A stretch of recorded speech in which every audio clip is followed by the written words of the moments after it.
బంగారాన్ని విడిపించి ఆ రోజు ఆన్లైన్ రేటుకే మేము కొంటాం. Sharma gold company. నమస్తే, వెల్కమ్ టు సుమన్ టీవీ. నేను మీ యామిని. ప్రస్తుతం మనతో ఉన్నారు ప్రముఖ ఆధ్యాత్మికవేత్త, ప్రముఖ జ్యోతిష వాస్తు పండితులు సుభాష్ శర్మ గారు ఉన్నారు. గురుగారితో మనం మాట్లాడదాం. నమస్కారం గురుగారు. శ్రీమాత్రి నమమ్మ. గురుగారు, మనకి శ్రీరామనవమి రాబోతుంది కాబట్టి రాముని గురించి కొన్ని విషయాలు అనేది మనం తెలుసుకుందాం. ఇప్పుడు అసలు రామ అనే పదం ఏ విధంగా పుట్టిందండి? ఇప్పుడు శ్రీరామ అని జపించడం వల్ల అసలు మనకి ఎలాంటి ఫలితం అంటూ ఉంటుంది? ముందుగా ప్రేక్షకులందరికీ శ్రీమాత్రి నమ, శ్రీ గురుభ్యో నమ. శ్రీరామ రామ రామేతి రమే రామే మనోరమే సహస్రనామ తత్తుల్యం రామనామ వరాననే. చాలా అద్భుతమైనటువంటి ప్రశ్న. అంటే రామనామం అనేటటువంటిది కలియుగంలో జపించడం అన్నకున్న, అలాగే ఆ నామం తలుచుకున్న, ఆ నామాన్ని మనం పలికిన మన జన్మ చరితార్థమవుతుంది అనడంలో ఎలాంటి అతిశయోక్తి లేదు. ఎందుకంటే రామ అనేటటువంటి శబ్దము కొన్ని లక్షల పాపాలను దూరం చేసేటటువంటి తారక మంత్రంగా మనకు వేదమూర్తులు, అలాగే ఋషులు, ఎంతోమంది మహానుభావులు, గొప్ప గొప్పనైనటువంటి వాళ్ళు మనకు అందించినటువంటి ఒక తారక మంత్రము శ్రీరామ అనేటటువంటి మంత్రం. అంటే రామ అనేటటువంటి శబ్దము పుట్టడంలో ఇద్దరు దేవతల యొక్క ప్రధానమైనటువంటి అంశతో కూడుకున్నటువంటి నామం. ఒకటి నారాయణుడి యొక్క అంశ, రెండవది శివుడి యొక్క అంశ. ఈ రెండు పేర్లలో ఉద్భవించినటువంటి పేరే రామ అనేటటువంటి శబ్దము. అంటే నమో నారాయణ అనేటటువంటి మంత్రములో ఉన్నటువంటి 5వ అక్షరము, అలాగే నమశివాయ అనేటటువంటి అక్షరంలో 2వ అక్షరం, ఈ రెండుటిని కలిపితే రామ అనే శబ్దము పుట్టడం జరిగింది. ఈ రెండు నామాలను పఠిస్తే ఏకకాలంలో ఇద్దరు దేవతలను, అంటే ఇటు విష్ణుమూర్తిని ఇటు శివుణ్ణి ఇద్దరిని కూడా ఆరాధించినటువంటి శక్తి ఆ అక్షరాలకు ఉంటుంది. అంటే ఆ 2 అక్షరాలు కావవి. అది ఒక తారక మంత్రము. మనిషిలో ఉన్నటువంటి అంధకారాన్ని తొలగించి, అహంకారపూరితమైనటువంటి గుణములు తొలగించి, సాత్వికమైనటువంటి గుణములను అలవర్చేటటువంటి మంత్రమే తారక మంత్రము, శ్రీరామ అనేటటువంటి మంత్రము.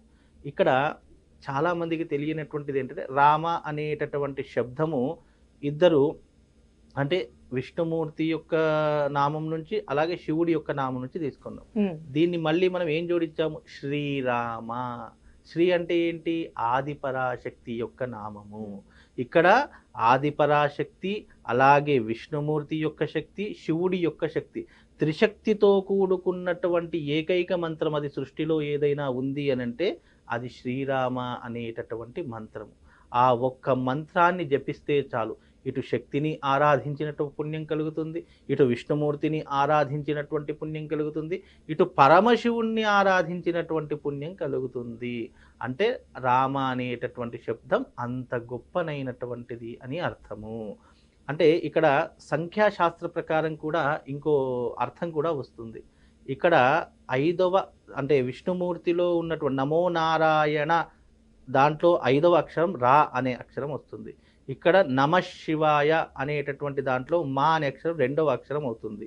ఈ రెండుటిని కలిపితే రామ అనే శబ్దము సంఖ్యాశాస్త్ర ప్రకారం తీసుకుందాము. అంటే ఇక్కడ మనము 2 అక్షరాలను కలిపి రామ అంటే 5 × 2 అంటే 10 సార్లు. అంటే ఒకసారి రామ అని పలికితే 10 సార్లు మనము రాముడి యొక్క శబ్దం పలికినంత పుణ్యం కలుగుతుంది. అలాగే 10 × మళ్ళీ 10 సార్లు పలికితే గనక 100 సార్లు పలికినటువంటి పుణ్యం కలుగుతుంది. అదే మనము 108 సార్లు చేస్తే 1008 సార్లు మనము ఆ రాముడి యొక్క జపాన్ని చేసినటువంటి పుణ్య ఫలితం కలుగుతుంది. అంటే రామ అనేటటువంటి శబ్దము పుట్టడం కాదు, అది మనకు భగవంతుడు అందించినటువంటి గొప్పనైనటువంటి తారక మంత్రము. కలియుగంలో ప్రతి ఒక్క పేరుకి ఒక అర్థం, పరమార్థం అనేటటువంటిది ఏర్పడడం జరుగుతుంది. అంటే పెట్టుకునేటటువంటి పేరు శబ్దాన్ని బట్టి కూడా మనిషి యొక్క తత్వాన్ని మనం అర్థం చేసుకునేటటువంటి గొప్ప నైపుణ్యము కేవలం మన సనాతన ధర్మంలో మాత్రమే ఉంది. సనాతన ధర్మం మన పూర్వకాలంలో మన పెద్దవాళ్ళు అందరికీ పుట్టడంతో పిల్లలకు దేవుడి యొక్క పేర్లు పెట్టేటటువంటి వాళ్ళు.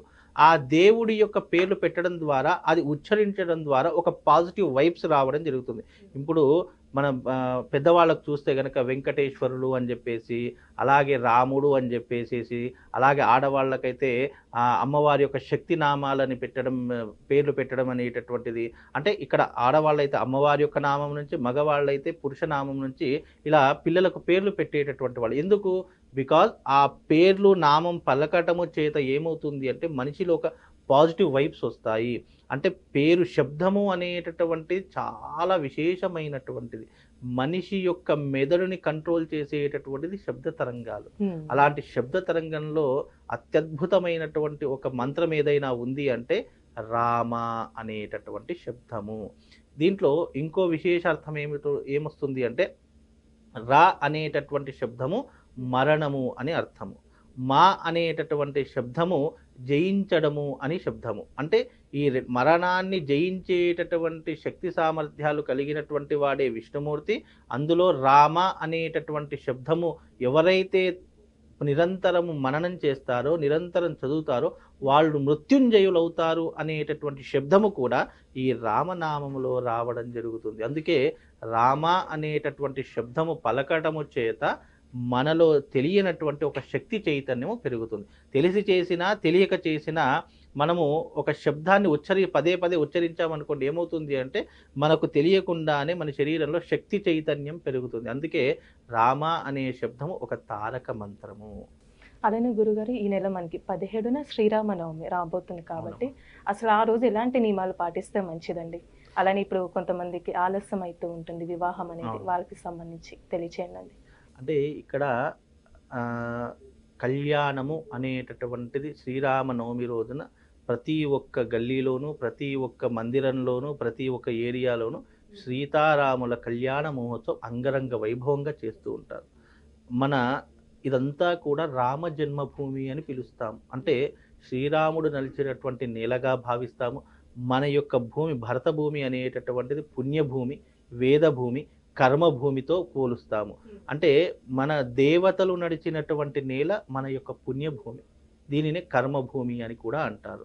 అయితే ఇక్కడ శ్రీరామనవమి రోజున ఆచరించవలసినటువంటి నియమాలు ప్రథమముగా శ్రీరాముడు అంటే వాల్మీకి మహర్షి తన వృత్తాంతంలో, శ్రీరాముని యొక్క వృత్తాంతంలో కొన్ని విషయాలను చాలా అద్భుతంగా తెలియజేశాడు. శ్రీరామనవమి అంటే ఏదో ఆడుతూ పాడుతూ ఎంజాయ్ కోసం చేసుకునేటటువంటి విధానం కాదు. రాబోయే తరాలకు శ్రీరామనవమి యొక్క ఉత్సవం గురించి తెలియచేయాలి. శ్రీరామనవమిలో ఉన్నటువంటి ఆంతర్యాన్ని తెలియచేయాలి.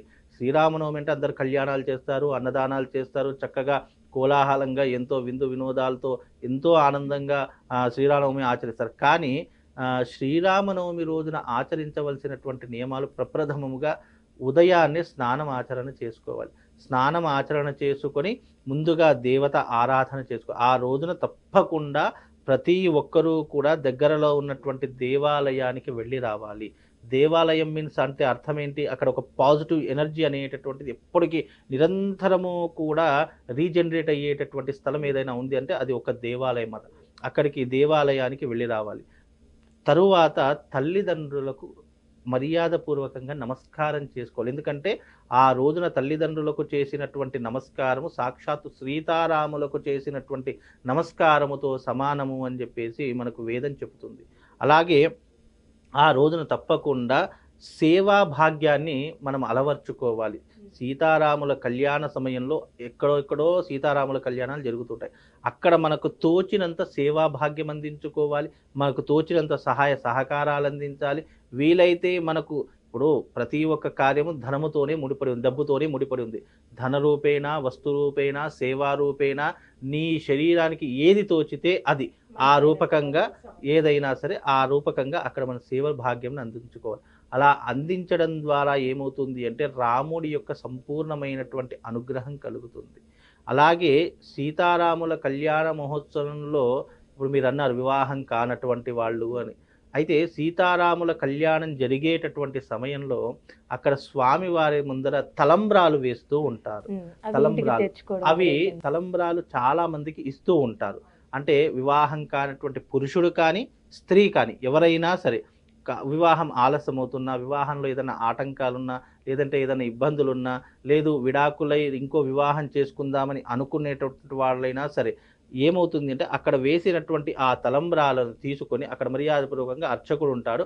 ఆ అర్చకుడికి అడిగి, అయ్యా నాకు వివాహం కావట్లేదు, నాకు స్వామివారి తలంబ్రాలు ఇవ్వండి అని చెప్పేసి అడిగి అవి తీసుకొని అవి ఏం చేయాలి, మళ్ళీ చాలామంది ఏం చేస్తారంటే అక్కడ ఇచ్చిన అక్షంతలు మళ్ళీ అక్కడే వేసేస్తూ ఉంటారు.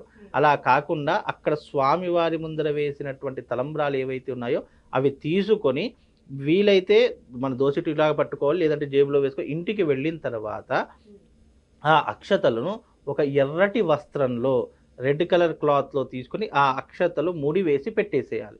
ముడి వేసి పూజా మందిరంలో కానీ, అంటే అంటు ముట్టు మైల లేనటువంటి ప్రదేశంలో ఆ అక్షతలు పెట్టేయాలి. అలా పెట్టేసిన తర్వాత 41 రోజులు గడిచిన తర్వాత వాళ్ళ ఇంట్లో కళ్యాణ ఘడియలు ప్రారంభమవుతాయి. వాళ్ళ ఇంట్లో చాలా చక్కటి శుభకార్యం అనేటటువంటిది మొదలవుతుంది.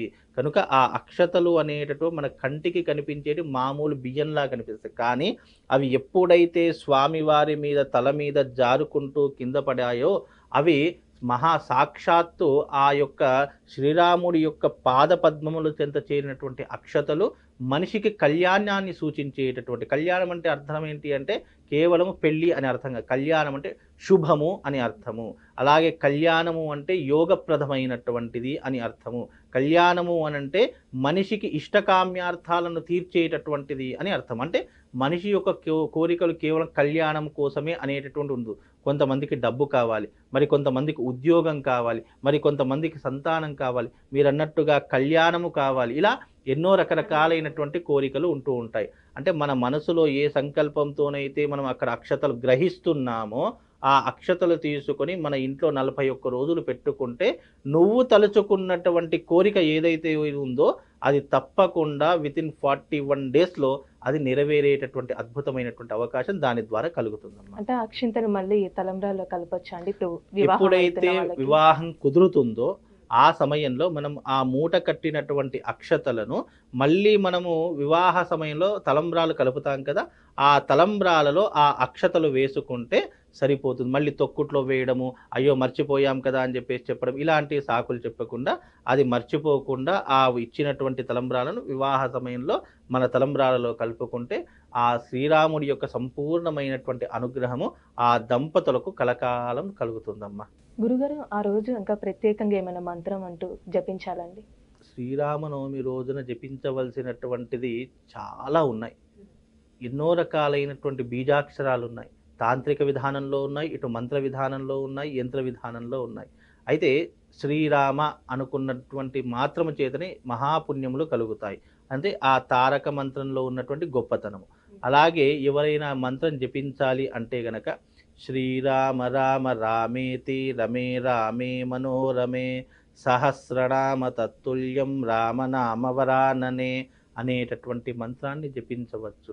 అలాగే రామం రామం మహారూపం మహాశక్తి స్వరూపం మహారామస్వరూపాయ కార్యసిద్ధిం నమామ్యహం అనేటటువంటి మంత్రాన్ని కూడా జపించంటే మనకి ఏదైనా కార్యసిద్ధి కావాలి అనుకుంటే ఈ మంత్రాన్ని కూడా జపించడం ద్వారా ఏమవుతుంది అంటే రాముడి యొక్క సంపూర్ణమైనటువంటి అనుగ్రహం కలుగుతుంది. మంత్రము అనేటటువంటిది ఎలా ఉంటుందో తెలుసా అమ్మ? ఏదో గురువుగారు చెప్పారు కదా, ఒకసారి అంటే ఏముంది, పోయేదేం లేదు కదా, ఇలా కాదు. మంత్రము అనే శబ్దం ఎలా ఉంటుంది అంటే మనపూర్వకంగా చేసేటటువంటిదే మంత్రం అవుతుంది, అదే శబ్దం అవుతుంది. ఆ మనపూర్వకంగా చేసే మంత్రము మనిషిలో మనకు తెలియకుండానే గొప్ప శక్తిని నింపుతుంది. ఎలాగైతే ఒక వెహికల్లో మనం పెట్రోల్ అయిపోతే నోక్కుంటూ వెళ్తాం, మళ్ళీ పెట్రోల్ వేపించుకుంటే మళ్ళీ దానికి ఎలా శక్తి వస్తుందో అలాగే మన దాంట్లో శక్తి క్షీణించినప్పుడు, మనకు అన్ని ఆటంకాలు వస్తున్నాయి, అరే మన శక్తి ఏదో లోపిస్తుంది అని అనుకున్నప్పుడు మంత్రం అనేటటువంటిది మనకు ఒక ఇంధనంలా పనిచేసేటటువంటి గొప్పనైనటువంటి శక్తి. అలా ఆ శక్తిని మనం రీజనరేట్ చేసుకోవాలి అని అనుకుంటే గనక నిరంతరము మంత్ర ఉచ్చారణ చేసుకుంటే గనక దాని యొక్క శక్తి మనల్ని ఎప్పుడు కూడా ప్రొటెక్ట్ చేస్తూ ఉంటుంది. ఇది కేవలం ఏదో చెప్పారు చేసే అలా కాదు, అది నువ్వు నిరంతరం చేస్తున్నావు. నువ్వు మంచికైనా చెడుకైనా అయ్యో ఏమవుతుంది ఒక్కరోజు మానేస్తే అలా కాదు, నువ్వు నిరంతరం ఆ మంత్రం మీద నీకు పట్టింపు వచ్చినప్పుడు, ఆ మంత్రం చేస్తే ఇది సక్సెస్ అవుతుంది అని నీ దాంట్లో నమ్మకం కుదిరినప్పుడు, ఆ మంత్రం మీద నీ శక్తి అవగాహన వచ్చినప్పుడు అది నిరంతరం నువ్వు మననం చేసుకుంటే నీకు తెలియకుండానే నువ్వు మాట్లాడే వాక్కు అది సత్యమవుతుంది, నువ్వు నోటి నుంచి వచ్చే శబ్దము అది నిజమవుతుంది. కనుక మంత్రం యొక్క పరమార్థం ఏంటంటే, మనం ఏదైనా మాట్లాడినప్పుడు అది నిజంగా జరగాలి అని అనుకుంటే దానికి ఏకైక శక్తి మంత్రశక్తి.